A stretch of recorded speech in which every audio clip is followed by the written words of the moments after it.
a wisp of a woman, a voice that soared like a bird over the windswept hills of Ireland. Her voice was not merely a sound, it was a force of nature, primal, ethereal, and utterly unforgettable. It could be a whisper of rain on a window pane, a banshee's wail across a moonlit bog, or a thunderous roar against injustice. For an entire generation, that voice was the sound of a silent rebellion, the soundtrack to a new kind of emotional honesty.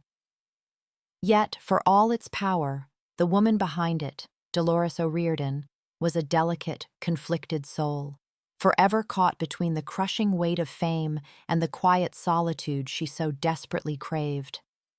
Her life was a tragic symphony of dizzying highs and devastating lows, a melody of light and shadow that would end far too soon, leaving behind an echo that still haunts the world.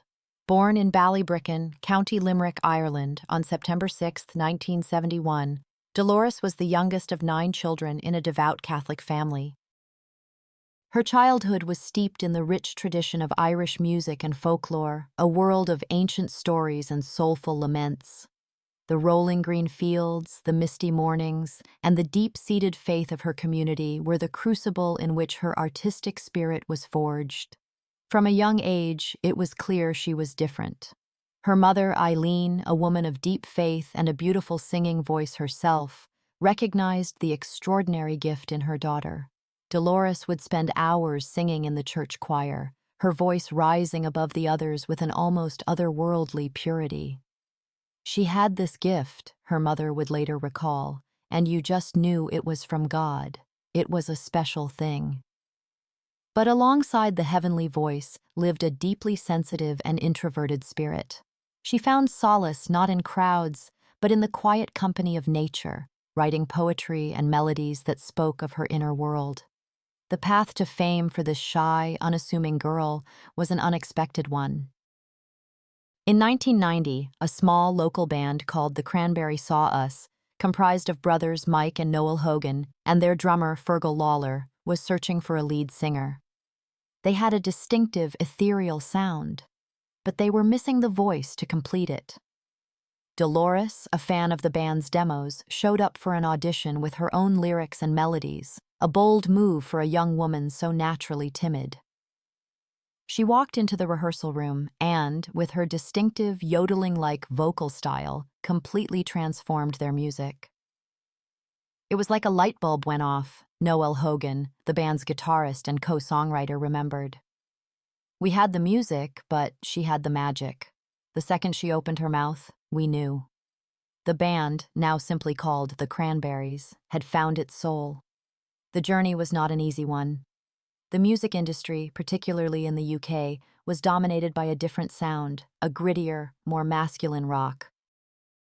The Cranberries, with their delicate, melodic guitar lines and Dolores's unique vocals, were an anomaly.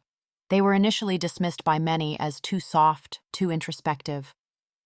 Their early tours were a grueling test of endurance, playing small, grimy clubs to indifferent audiences.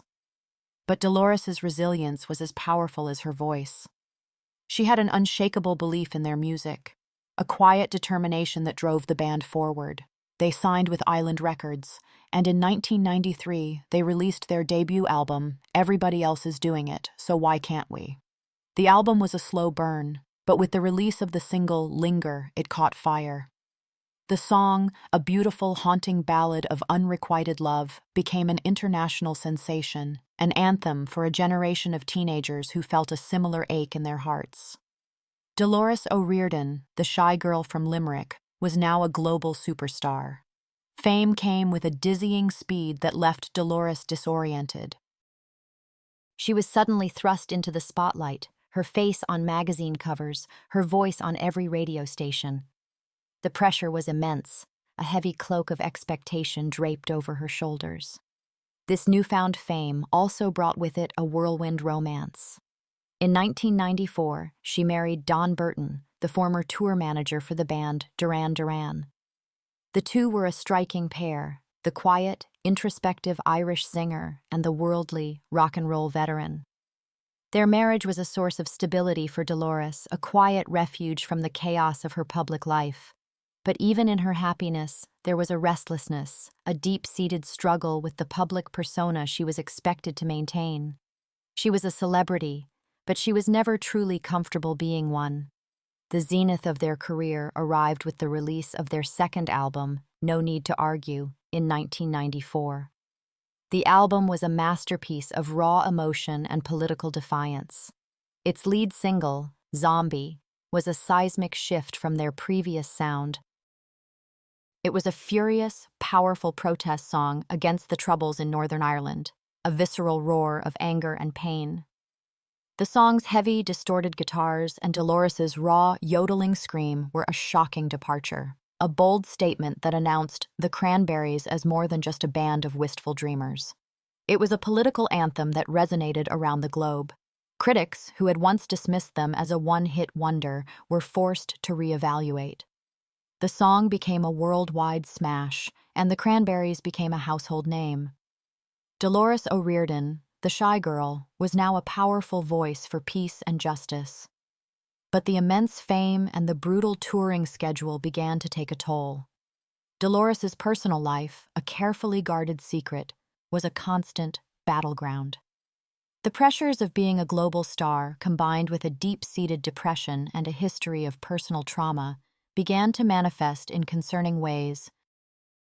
She began to struggle with her mental health, a private agony that she often masked with her public persona. The intense media scrutiny and the nonstop demands of the music industry were a brutal combination for her sensitive soul. In later interviews, she would speak candidly about the suffocating nature of her fame. "I felt like I was in a cage," she admitted. "You're a performer, but you're also a human being, and sometimes those two things don't get along." This inner conflict was a constant shadow in her life, a darkness that grew in the quiet moments between the thunderous applause. The band's dynamic also began to fray under the immense pressure. Creative differences emerged, and the relentless cycle of recording and touring became a source of conflict. In the mid-2000s, the Cranberries announced an indefinite hiatus. Dolores embarked on a solo career, releasing 2 albums that, while critically acclaimed, never reached the massive commercial success of the Cranberries. And she also became a mother, a role she cherished deeply. She and her husband Don had 3 children, and for a time it seemed she had found the peace she had always sought. But the mental health struggles persisted. She was diagnosed with bipolar disorder, a condition that explained the dizzying mood swings and periods of crippling depression that had plagued her for years. The public, who only saw the spirited performer on stage, was largely unaware of the silent battle she was fighting within herself. The final years of Dolores's life were a heartbreaking tapestry of hope and despair. The Cranberries reunited in 2009 for a world tour, and the chemistry was still there, the magic still palpable. They released a new album, Roses, in 2012, which was a welcome return for their loyal fans. But behind the scenes, her health, both physical and mental, was deteriorating. In 2014, her 20-year marriage to Don Burton ended, a devastating blow that further destabilized her. Her struggles became more public and more erratic. There were reports of strange behavior, canceled tours, and troubling incidents that hinted at a deep-seated crisis. The once ethereal voice was now often a whisper of its former self, strained by years of emotional and physical turmoil. The final chapter of her story is a tragedy of quiet, devastating finality. On January 15, 2018, Dolores O'Riordan was found dead in a London hotel room. She was just 46 years old. The news sent shockwaves of disbelief and sorrow around the world. The official cause of death was later confirmed as drowning due to alcohol intoxication, a tragic end to a life that had been so filled with music and promise. Her death was not a sudden, shocking event, but the final, devastating chapter of a long, painful struggle with mental illness and addiction. It was a quiet, lonely end for a woman who had given so much of herself to the world. The aftermath was a scene of profound public mourning. Tributes poured in from artists and fans across the globe, from U2 to Duran Duran, from millions of people who had been touched by her voice. Her funeral was a somber, deeply personal affair held in her hometown of Ballybricken. The church, filled with family and friends, was a quiet tribute to the private woman behind the public persona. The service was a simple, beautiful farewell, a final nod to the girl from Limerick who had never truly left home. The world mourned the loss of a voice, but her family mourned the loss of a mother, a daughter, and a sister. The legacy of Dolores O'Riordan is a powerful and complex one. Her voice remains a timeless fixture in music history, a unique instrument that could convey a universe of emotion in a single note. The Cranberries' music, once seen as an alternative rock staple, is now considered classic, their songs passed down to a new generation of listeners. Her artistic impact is undeniable, her influence heard in the music of countless artists who followed her. But her legacy is also a poignant reminder of the hidden struggles that often lie beneath the surface of fame. The myths and mysteries of her final days will likely never be fully unraveled, but the truth of her life is simple. She was a brilliant, fragile soul who used her immense talent to connect with millions, a musical prophet who spoke of love, loss, and defiance with a voice that will never be silenced. In the end, she returned to the misty hills of her homeland, the place that had first inspired her. She was buried in the same cemetery as her father, in the quiet Irish countryside she had sung about all her life. The world remembers the voice, the haunting melody of Linger, the powerful roar of Zombie. But perhaps the most profound part of her story is the silence that came after, a quiet, lingering note that reminds us that even the most beautiful voices can be silenced, and that true magic often comes with a devastating price.